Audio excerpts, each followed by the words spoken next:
राधे राधे। जय श्री कृष्णा। आज मैया ने लाला को सवेरे सवेरे स्नान करवा दिया, अच्छे से श्रृंगार कर दिया, सोने की आभूषण पहना दिए, मणियों की माला पहना दी, कमर पर पीताम्बरी बांध दी और बोली, देख अब यहाँ से हिलना नहीं। ठाकुर जी कहे, हाँ मैया नहीं हिलेंगे, आप जहाँ बैठा के जाओगी वहीं पे बैठे रहेंगे। अब आप जाओ, अपना काम कर लो। मैया बोली, भगवान ने बड़ा आज्ञाकारी छोरा दिया है। मैया अब भीतर चली गई कार्य करने। अब जब आई तो देखा कि ठाकुर जी यहाँ दिख तो नहीं रहे हैं, इधर उधर श्रृंगार पड़ा हुआ है। हमारे श्रीमान जी कीचड़ में बैठकर खेल रहे हैं। जैसे मैया देखी, मैया बोली, अगले जन्म में सूकर था क्या?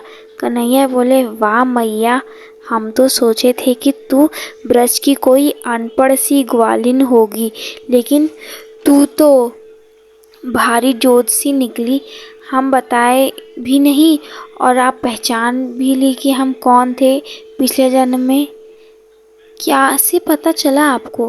कहे, हमने पहले अवतार में सूकर का अवतार लिया था और आप सभी बताएंगे कि भगवान का सूकर अवतार का नाम क्या था, जिसमें भगवान ने पृथ्वी को अपने 2 दांतों से उठा लिया था। तो कभी मैया किसी कार्य में लग जाती हैं तो बाल कृष्ण अपनी लीला को बड़े आरंभ कर देते हैं। ये सब लीला प्रभु अपने ग्वाल मित्रों के साथ भी करते आ रहे हैं। कभी ठाकुर जी चले गए वृंदावन की गलियों में लीला करने, तो आज विचार किया कि कुछ खेल खेलते हैं। सब ग्वाल वालों के साथ गए, कहे कि आज हम ब्याह ब्याह खेलेंगे।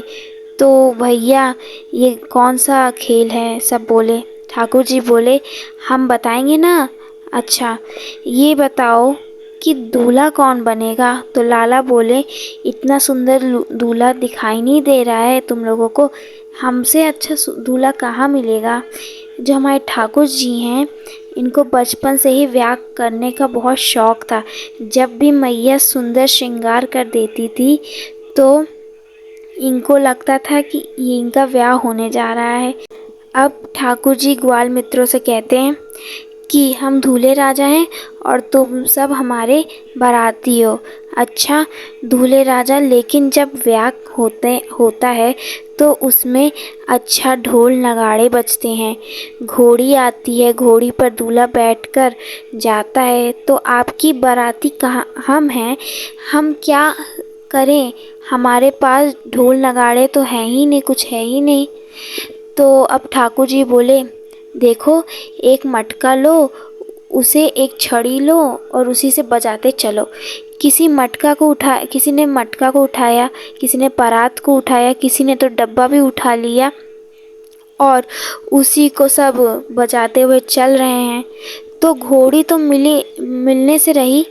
तो वही सब लोग गए जंगल की ओर और वहाँ से एक खच्चड़ उठाई और उसको ले गए। कहे खच्चड़ से कि आज कान्हा की शादी है, उनको तुम पर बैठना है, तो तुम उनको बैठा के जाओगी बारात में। दुनिया की बारात घोड़ी पर निकलती है और जो हमारे ठाकुर जी हैं उनकी बारात गधे पे निकलेगी। सब तेज आवाज़ में कह रहे हैं, कान्हा की शादी, कान्हा की शादी, कान्हा की शादी। ब्रज पहुँचे, देखा कि वहाँ पर तो किसी की शादी सचमुच में हो रही थी और बारात निकल रही थी। उधर उनकी बारात निकल रही थी, इधर ज़ोर ज़ोर से हल्ला करे हुए हमारे ठाकुर जी की बारात निकल रही थी। तो बड़े बुजुर्गों ने कहा, अरे क्या उधम मचा के रखा है, जाओ भागो यहाँ से, जाओ भागो यहाँ से निकलो। तो ठाकुर जी का मुंह बन गया। बोले, क्यों हमारी बारात बिगाड़ दी इन लोगों ने? एक ग्वाला बोला, तेरी बारात बिगाड़ी है इन लोगों ने। लाला छोड़ना मत, इनको भी दिखा दे कि कान्हा कौन सी चीज़ है। अभी रुको, मैं बताता हूँ, ऐसा ठाकुर जी कहते हैं। मैया के पास गए, कहे, मैया आज हमको इतना सुंदर श्रृंगार कर दो कि दूल्हा हमारे सामने फीका पड़ जाए। तो मैया ने इतना सुंदर श्रृंगार कर दिया। गए अपने सबके साथ, एक कांटा भी रख लिया अपने जेब में, छोटे से तो थे। गए सबके बीच बीच से निकले, पहुँचे दूल्हे की घोड़ी के पास और घोड़ी के पैर में एक चुभा दी कांटा। और जैसे ही कांटा चुभा वैसे ही घोड़ी उछली और दूल्हा जोर से जाकर ज़मीन पर धड़ाम से नीचे गिर गया। सब ग्वालों ने खूब हंसी उड़ाई। बोले सब, और बिगाड़ लो हमारे लाला की बारात, और बिगाड़ लो, अब कर लो अपने दूल्हे की शादी। अब आप देख ही सकते हैं कि हमारे ठाकुर जी को क्यों इतना नटखट कहा जाता है। वो ऐसी लीला करते ही हैं कि वो इतने नटखट दिखते हैं।